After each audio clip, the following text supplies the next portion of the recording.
What is up? What's good, my friends? Hope everybody's doing well. We're back, episode number 4 of the 7th Man. I think it's 4 again, getting all off. Thanks for tuning in. Glad you guys are back. Hopefully, you guys are liking.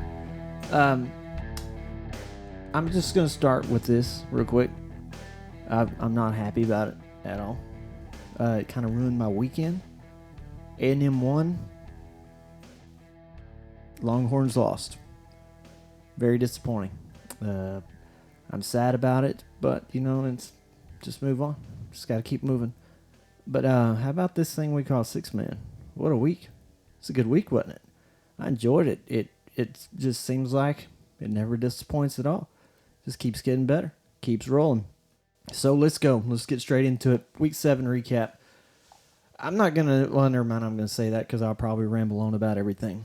Houston Emory over Coolidge 61-12. I want to start with that because Houston is good. I don't know if you guys are keeping up with that. Some of you do, some of you don't, but they are really, really good. They're an easy top 5, if not top 3 in TAPS D1. Great team. Keep an eye on those guys. Big Borden County, they got their first win. Happy for those guys.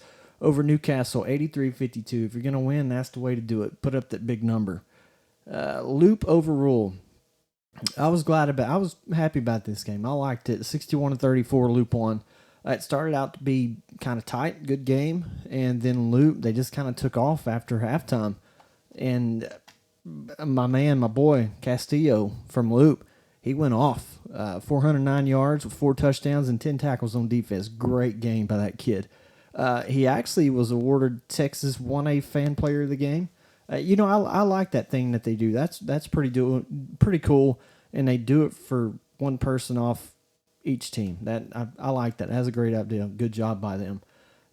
Throckmorton over Luther, 66-20. Yeah, 66-20. That was probably the 1 and 2 spot for D2, District 9. Just that how it was last year, and we'll talk about districts here shortly. Why I'm saying that kind of stuff. Bryan Christian over Belleville Faith in a really good one, 55-50. I picked the wrong, man, I had a rough week on picking games. I picked the wrong one on this one. Union Hill over Leverett Chapel, 44-28. I was positive, almost 100% positive. I would have put some money down on this one. Kids, don't ever gamble. It's terrible. It's a bad thing to do. I had Leverett Chapel, and I was almost kind of thinking that they were going to 45 them. I was wrong. However, I still think that's going to be 1 and 2 for that district. So obviously Union Hill's going to win it again. I just don't see Campbell. I think they could, like I said, they could cause some kind of stir with Leverett Chapel now, but I don't see them having enough or being good enough to beat them. So that's going to keep Leverett going into the playoffs. Longview Christian takes down Oakwood 53-44. Only reason why I'm mentioning this game is because Longview is another really, really good team. And Oakwood has dropped 3 out of their last 4 games.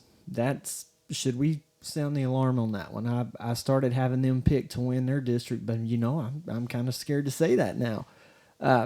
Should we be concerned about them? That's not good for those guys. They got a good team. I told you I've seen them play, but I don't know what's going on over there. Taylor St. Mary's got a good district win over Waco Parkview, 66-56. That was a good game. I really didn't expect that one, honestly. And probably another 1 and 2 spot as Water Valley beat Irion County 78-32. If anybody has a chance to chase that second spot, I don't think anybody can. It's probably going to be Eden, I'm thinking. But I think that district is probably set with a 1 and 2 spot there. Another game, I was I told y'all I was on the Paducah train. They kind of let me down this week. Knox City beat Paducah 72-56. That's a huge, big loss for Paducah. Great win, big win for Knox City. And, this hurt Paducah really, really bad, and it put them in a bad spot. This is going to be a wild district to watch. I think it will. And I'll talk about that district here in a minute. Because you got Knox City, Paducah, and Spur. They're all right there together. All top 15 teams, easy. And it's going to be fun to watch for sure. Now, the craziness has started. I mentioned Santa Ana Baird last week in that district, D113. Baird took out Santa Ana's undefeated season. 72-24. They blew them out. I didn't expect it to be that much of a point difference, and I picked Santa Ana again. I thought they were going to win it.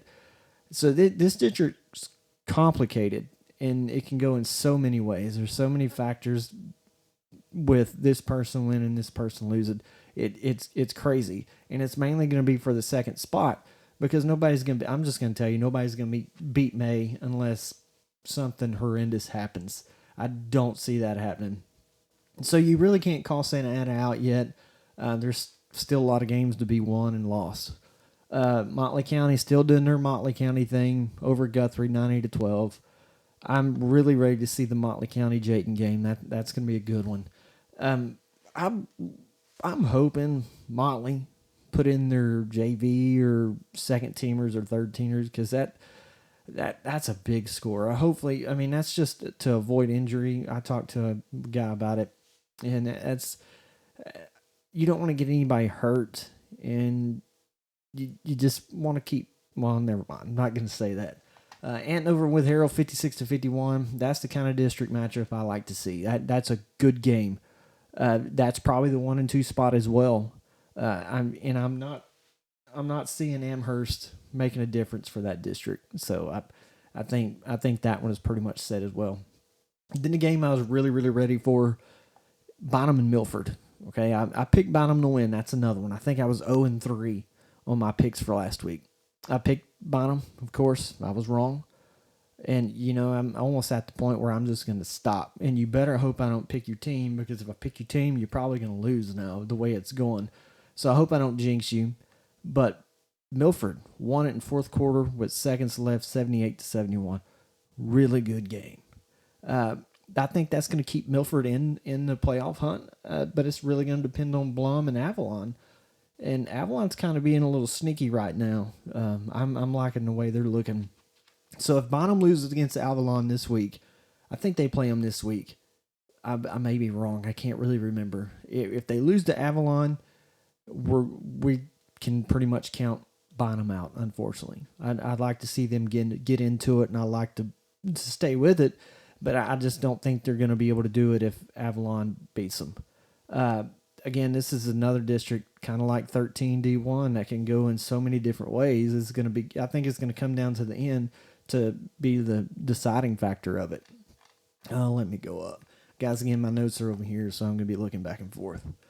Something that kind of got me, and I hate seeing a forfeit, so I want to talk about forfeits for a little bit. I hate to see them. The first one, Penelope and Calvert. I still don't know why. I still haven't found out a reason, and I've asked and asked. I still haven't found a reason. Sorry, guys. I want to make sure that's still rolling. I hadn't found a reason of what happened. And just like Calvert's season, it's a mystery. I am assuming that Penelope forfeited just because they have Calvert with a score of 2 and Penelope nothing. And I hate it for Calvert. And let me tell you why. They need to play more games. We're in week 8 right now. Week 8. They've only played 2 games. They got 2 games under the belt. They've won 1 and they've lost 1. That's not good. They have a bye week this week, so they're off again. Now they'll have 3 games, which is going to be district starting next week. And luckily, they don't have that strong of a district. They got Chester and Apple Springs the first 2 games. So hopefully that'll get the rust knocked off, I guess you can say it, before they get into Oakwood. Because that's going to be the deciding factor 1 and 2. And I originally said Oakwood was going to win it. Now I have no clue. I don't know what to expect out of that one. Now, the one that bothers me, the forfeit that bothers me, Olfen forfeited to Blackwell. District game, it's hard to forfeit a district game, number one. I did find out what happened. And unfortunately, it was due to grades. Some kids were failing. That's my problem. That's what I don't like about it. There should never, and I mean never, be a case where that many kids fell out where a game, any sport, football, baseball, basketball, whatever, where a game have to be forfeited because of that. And now, I don't know the number of players they got. I don't know anything. I don't know much about Olfen. I know they're not that good. I do know that. But it doesn't matter how good you are. That should never ever be the case that you have to forfeit a game. Sometimes stuff comes up, I understand that, but injuries or whatever. But grades, kids failing, no. That's I got a problem with that. Uh Now it yeah, it's the kids' fault that they fail. It is. The kids, these are high school kids. They should be able to keep up with their own crap, their own stuff. Now, but there should be enough resources where those kids get the help where they can pass. Because the teachers and everybody knows what their grades are. I didn't care how good or bad my teams were. I didn't care how good or how bad my players were. I took my time out of my schedule, teaching or whatever I was doing, every week, weekly, to check on those kids' grades, every single one of them, to make sure they were passing. And if it just it wasn't just to keep the, I'm sorry because I'm so frustrated right now. I'm stuttering a little bit, but this should show you my passion with it and how I feel about it all. And it wasn't just to keep them on the field. Okay, I didn't care about that. I cared about that kid's future and that kid's future only. As a coach, as a teacher, whatever you are, whatever your job is, it is to help that kid succeed. Not only at school, but to prepare them for life after high school, whether they go to college, don't go to college, or whatever. Your job is to help that kid. I just felt like it was my responsibility. It was to help them kids as much as possible for that reason. I felt like that if those kids failed, that I failed them. I didn't give them the help that they needed. And just so I stayed on it. I stayed, and I hopefully, which I'm pretty sure. Well, let me say this first, and this wasn't just for football season. I had a coaching job for basketball. I was involved in every sport that there was at the schools that I coached at. From basketball, I coached girls and boys basketball, junior high and high school. I coached baseball, and I coached track. Okay, so all year long, I kept an eye on every kid's grades that were on my teams, specifically for that reason, to make sure they weren't failing. Okay, and I know I'm not the only coach, or I hope I'm not the only coach that feels that way and does the same things that I do. I think it's right for that kid. We're there for them, and that's the only reason why we're there. Moving on. Sorry, I figured I would kind of ramble on about it. I want to get into some district talk. I did mention last week that I was going to plan on talking some offense, but I just feel like that right now, getting into district, I know some schools haven't even had district games because they only got three kids, three teams in their district. I just feel like that's going to take more precedence over any kind of offense talk. I mean, we can get into that later on because I'm planning on doing these a whole bunch. And you may be saying, or like you normally do, I'm sure this guy's an idiot or whatever. You may be saying, how can you say that a district's won or whatever, this team's out and this team isn't, and everything that I've been saying about games in district. Guys, it's pretty easy. Just take a look. Like I've said before, do your homework, man. It's pretty easy. Take a look at a team and that district, and every team in that district. You know what's in that. You're gonna know. You see what's there. You see who's good, who's middle of the road, who's bad. I said that last week. It's easy to figure it out. You're going to have an idea of what should, I'm going to say should, because that's what I'm basing it off of right now, and what should happen and what will or won't happen. All right? That's where your upset. Remember last week I was talking about upset. That's where an upset's going to come in. That's where a number 70 team is going to end up beating a number 8 team. It kind of like D113. That could happen. Somebody pop up and beat May. It's not gonna happen. I'm gonna say that. I hope I don't jinx May. I don't think it's gonna happen. You never know. Crazy things have happened. I want to talk D1 first, of course. 10 is probably District 10 is probably the weakest right now. Again, you got Leverage Chapel, Union Hill, Campbell, Fruitvale, and Savoy. Not a single one of them is a top 25 team by far. It's a struggling district, which that's not always the case. And I haven't seen in a while where it's this district. Well, I say this district. It's been 2 years now because of the realignment. But Union Hill's always successful. Leverage Chapel is always is. So this district is different this year because everybody's struggling, especially those top two teams. They're struggling. The bottom three, normal. I guess you can say that's kind of normal for those guys. Fruitvale back in the day, they had some success, but here recently, no, it's a weak division, weak district for sure. And probably the hardest or the toughest is, I'm going to say three. It's got Knox City, Paducah, and Spur, Crowell, and Northside in it. 13 is right there with them. That's Baird and Santa Ana and May and all of them.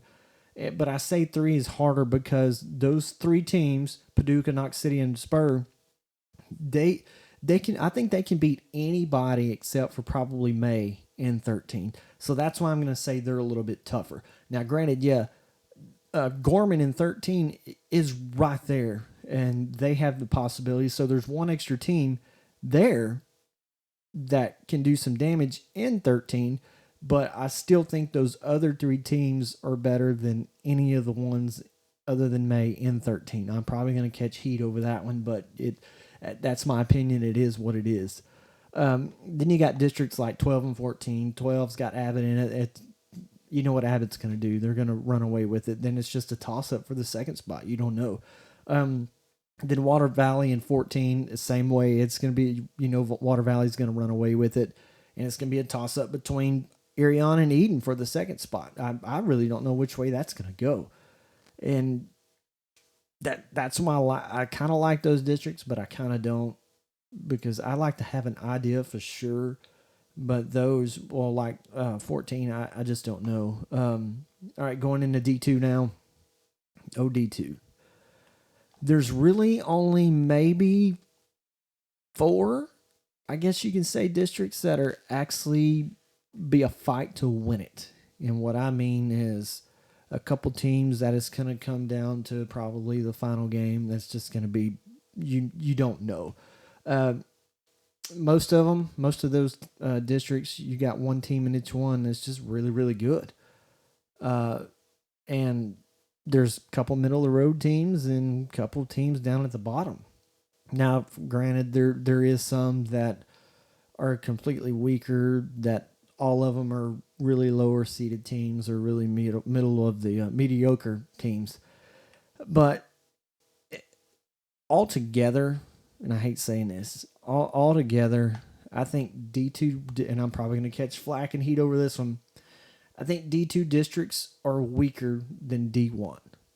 I think D1 is more competitive than D2. And I hate saying it. I'm a D2 guy. Every school I've been at, played at, coached at has been D2. But I think 12 is going to be decent. Probably the toughest is going to be 16. 16's got Richland Springs, Rochelle, Mullins, Cherokee, and Long. It kind of reminds me of 13 and D1. The second spot is going to be up for grabs between three teams, because I don't see any of them beating Richland Springs, which Richland Springs, the one they had to worry about, they just beat them, Rochelle. So I think that one's pretty much done. I'm kind of positive Rochelle's going to get the second spot on it. But you never know. Now, something I want to talk about. I want to talk about the private schools. Man, a lot of people don't talk about them. And I've kind of preached on it before. Touched on it before as well, that because it's a private school does not mean anything, man. They're still good. Great teams. There's the great teams, and then they got bad teams that everybody wants to play on homecoming just because you want to win on homecoming. But they're getting better. As the years go by, they've gotten so much better. And there's more teams now. They're better teams now. They're beating D1 schools. They're beating D2 schools. Never count them out. So I want to give the Taps and Private and all them, I want to give them some props, man, because they're growing and they're getting so much better. Now, the alignments and everything with Private, Taps, and all that, they're a little bit different. They're laid out different. And let's see, probably the toughest one in Taps, let me look at it real quick. probably toughest one is going to be D2 and District 3. Yeah. There is at least 4 top 10 teams in it. They got Live Oak. Live Oak is just a beast. A beast. Then you got Waco Vanguard. They're beast. Good team. Plano Coram, still the team I don't know anything about, but I know they're really, really good because it doesn't mean because they're undefeated, but I know they're really good. Then McKinney Cornerstone, they're really good too. Every team in that district is top 20 easy, if not top 15. That's hard to compete with. It really is. You may be saying, well, it's TAPS. Who cares? I don't give a crap. For that division, they're that good. It's going to be hard to compete with it. Just think about it, guys. Just think about it. TCAF, TCAF, District 2, they're probably the toughest one. That's another one. Every team in there is top 15. They got Harvest, who I have not given enough credit. Again, I'm sorry, guys. Harvest, keep up the good work. All right. Wiley Prep, they're on top 2. That's a good team. And then, let's see, there's Division 1 and TAIAO. I like that division. I really do. You got Austin St. Stephen's. I've seen film on them. They're scary. They're scary good. They're going to be a number 1. I say they're number 1. I really do. Feast is top 5. Plano Chant, they're top 10. Thess is top 5. JCSA is top 5. And Tribe, they're top 10, kind of knocking on the door of 5, but they're still there. They're good. I'm going to keep an eye on that, the TAIO. I'm going to keep an eye on it. And the reason why, the matchups are really super solid, and they're going to get better as the playoffs come along. And that's what I like to see, regardless of who you are or what you are. I want to see good football, and right there is going to be really good football. I know they got good coaches. I know they got disciplined kids, and that's what makes a good football game. It really does. Sorry, got a little long-winded. Let me get a drink real quick, guys. Hey, I got my hair cut too, if you can't tell. My wife made me do it. She said I looked homeless, which I kind of did. Anyways, let's see. Let's go to week 8. We're there, man. We're almost there to the end, unfortunately. Week 8. Let's go Happy at White Deer. I'm going to say it right now. This is a Happy and Valley matchup for that district. This is a dangerous, very scary, dangerous game for Happy, because it can and it will hurt them if they end up losing it. So they got to be really careful. They got to be careful with White Deer, because we all know what White Deer can do. They're not a bad team. Other than Valley, it's going to be their toughest for Happy. But I'm going to take them in it. I think they're going to come out and win it. So hopefully Happy I didn't jinx you guys. We'll find out. Then let's go Morgan at Cranville's Gap. Gap's already beat Walnut Springs 4 or inside that district, so I'm thinking this is going to be the 4 district. I think this will put Gap on top. It's an evenly matched game for sure. It's going to be a toss-up. I'm going to take Gap just because I'm going to say home field advantage. I know that's a stupid reason, but I had to come up with something. Give me a break. We'll go Linville at Gorman. This is a District 13. See that number 13, lucky 13. A Division 1, District 13. If Gorman loses, I don't see them having a chance to get in. Their only hope is going to be to win this week. I'm taking Linville because I don't see it happening. I just don't think they'll be able to hold them off. But this escalate. If Gorman wins, that's another one where it's gonna cause wreak havoc for that district. Then we're gonna go Roby and Hermling. I'm going with Roby. It's gonna be. I think it'll be a decent game. I really do. The only reason why I'm talking about it, because if Roby does lose, it's gonna be a big problem for him. A big problem for him. And I got some interest in the Balmorhea and Grand Falls game. Balmorhea's going to win. I don't have a doubt. But I think it's a district deciding game as well. Again, yeah, it's early to be predicting them. But again, it's kind of obvious on who or what is going to cause a win or a loss. But that game kind of got my attention. But I'm going to go with Balmorhea, of course. So let me bring up Thessa and JCSA. they have a game this week. And you might be thinking, because I post about them all the time, and you may be thinking or always asking, why are you always talking about them? The answer is because, number one, I can. That's one reason. And number two is both of them are excellent teams. Excellent coached, excellent kids, excellent teams. And again, that's the kind of football I like to see.